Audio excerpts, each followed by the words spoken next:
Hello नानीहरु, आज म question number 3 लिएर आएको छु। Short question. यो सर्ट क्वेशनमा पनि राम्ररी ध्यान दिनु हैन, राम्ररी बनाउनु पर्ने कुरा हुन्छ। अब यसमा फर्मुलाहरु मैले हिजो पनि भनेको थिएँ, मेरो फर्स्ट पार्टमा जम्मै फर्मुला लेखेको छु। त्यो फर्मुलालाई रन गरेर अनि क्वेशनहरुलाई कसरी बनाउने भन्ने कुरा बुझ्न सकिन्छ। ल हेर है। ल क्वेशन नम्बर 4 मा हेर। Solution here our first expression x cube y plus 2x square y square plus xy cube सबैमा कमन हेर। पहिले यसमा पनि xy छ, यसमा पनि xy छ, यसमा पनि xy छ नि, xy कमन गरौँ।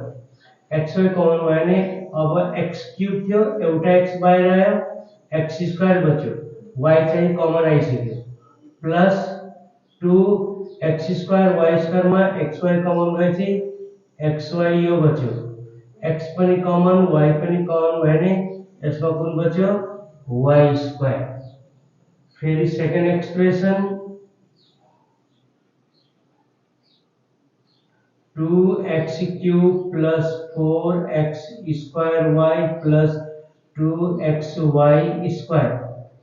अब यसमा 2 पनि छ, 2 पनि सबैमा 2 कमन, x क्यूब छ, x स्क्वायर छ, x छ भने सबभन्दा सानो x छ भने x पनि कमन। यसमा कमन कुन भयो, 2x कमन, 2 पनि कमन आयो, एउटा x कमन आएन, तीनटा x थियो भने एउटा दुईटा x बच्यो। फेरि 2 2 जा 4, एउटा x बच्यो, y पनि बच्यो, 2x कमन कुन बच्यो, y स्क्वायर। अब हेर, अब यसलाई मैले फर्मुला लेखेको छैन, किन तल पनि यस्तै कमन आउने हो भने मैले फर्मुला लेखेको छैन। यसमा हेर त, x square plus 2xy y square, यसमा पनि x square plus 2xy plus y square common. फेरि यसमा एउटा x छ, यसमा पनि एउटा x कमन छ हैन, यसलाई के भन्छ हामी, HCF। HCF मा बाहिरपट्टि एउटा x, यसमा पनि एउटा x छ, एउटा x यो हो, एउटा यो होल पुरा x square plus 2xy plus y square. फेरि यो x हो, a square plus 2ab plus b square को फर्ममा छ कि छैन, x square plus 2xy plus y square भनेको x प्लस y को होल स्क्वायर। फेरि एलसीएम मा पहिले कमन भनेको यो x हो, अर्को x square plus 2xy plus y square यो हो।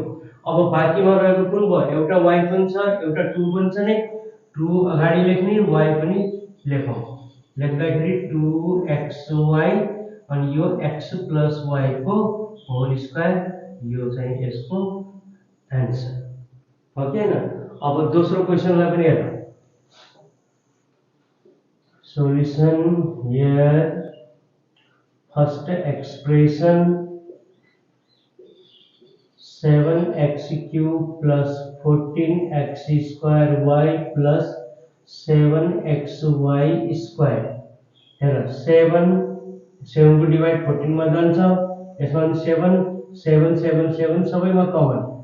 फेरि एउटा x सिंगल यहाँ छ, एउटा दुईटा यहाँ छ, तीनटा यहाँ छ नि, x पनि कमन।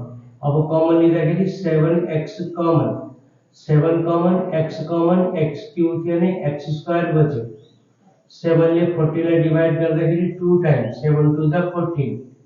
फेरि यो एउटा x बच्यो, एउटा y, दुईटामा एउटा बाहिर आयो, एउटा बच्यो, 7x कमन आउँदाखेरि y स्क्वायर मात्र यसमा बच्यो, 7x। अब यो x square plus 2xy plus y square भनेको a square plus 2ab plus b square को फर्ममा छ नि, x प्लस y को whole square. Second expression 3x square minus 3y square, 3 common, x square minus y square, 3a square minus b square, a minus b, a plus b। Therefore अब HCF लेख, HCF common हेर त कुन छ, एउटा x plus y एउटा x plus y x plus y मात्र के भयो यसको एचसीएफ। अब एलसीएम एलसीएम मा x प्लस y छ x plus y whole square चाहिँ ठुलो यो छ कि छैन पहिले हामी x plus y whole square यसको एउटा ठुलो यो हो अर्को बाँकीको 7 पनि छ 3 पनि छ x पनि छ बाहिर 7 3 जा 21 x भयो बाँकीको x माइनस y यो पनि यसलाई यसरी बनाउने सेकेन्डमा। ल अब हेरौँ क्वेशन नम्बर 6 र क्वेशन नम्बर 7 लाई। अब क्वेशन नम्बर 6 मा यस्तो खाले क्वेशन छ solution here first expression x cube plus 8 अब यो x cube plus 8 भनेको कतिको क्यूब हो 2 को cube a cube plus b cube भयो कि भएन अब a cube plus b cube भनेको चाहिँ a plus b a square minus ab plus b square x plus 2 x square minus 2x 2 को स्क्वायर कति भयो 4 फिर second expression x cube minus 2x square plus 4x अब इसमें x सबैमा common भएको हुनाले x कमन गर x square minus 2x plus 4 अब यो यतिकै हुन्छ यसको फ्याक्टर हुँदैन अब यसपछि एचसीएफ मा कमन फ्याक्टर भनेको यो मात्र भयो x square minus 2x plus 4 अब एलसीएम मा पहिले common factor x square minus 2x plus 4 एउटा यो भयो अर्को चाहिँ एउटा x पनि भयो एउटा x plus 2 पनि भयो यसलाई के गर्छ हामी एलसीएम मा पहिले कमन बाँकीको जम्मै लेख्नु पर्छ एलसीएम मा। अब क्वेशन नम्बर 7 लाई हेर here first expression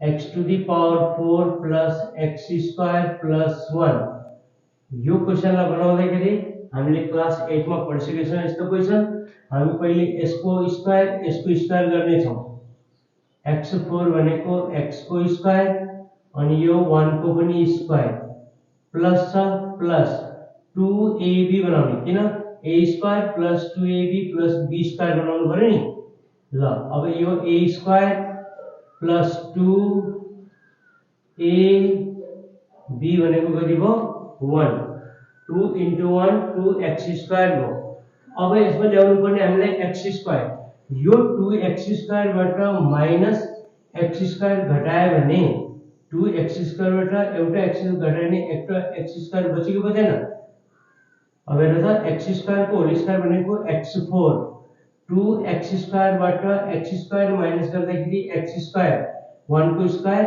1 अब यो भन्नु र यो कुरा भन्नु एउटै भयो नि ल अब यो भनेको हेर्नु त a square plus 2ab plus b square भनेको a भनेको x square b चाहिँ भनेको 1 whole square minus x square अब यो a square minus b square भनेको a minus b 1 time minus 1 time plus यस्तो सेकेन्ड एक्सप्रेशन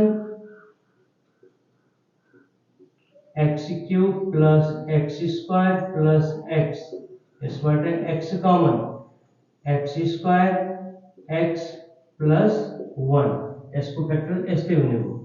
अब एचसीएफ मा x square plus x plus 1 x square plus x plus 1 यो दुईटा मध्ये एउटा कमन फेरि एलसीएम पहिले कमन फ्याक्टर भनेको यो x square plus x plus 1 यो कमन भयो बाँकीको एउटा यो र अर्को यो x लाई अगाडि लेखौं बाँकीको यो x square minus x plus 1 लाई पछाडी लेखौं और x equal to यो दुईटा भनेको चाहिँ यही हो नि यो भनेको चाहिँ कुन हुन्छ x to the power 4 plus x square plus 1 यो चाहिँ यसको आन्सर ल हेर नानीहरु आज म चारवटा क्वेशन ल्याएर मैले यस्ता क्वेशन सल्भ गरिदिएको छु हैन यिनी अलि अप्ठ्यारो छन् अलि राम्रो गरी हेरी पढ्नु र यस्ता क्वेशन अरु पनि भेटायो भने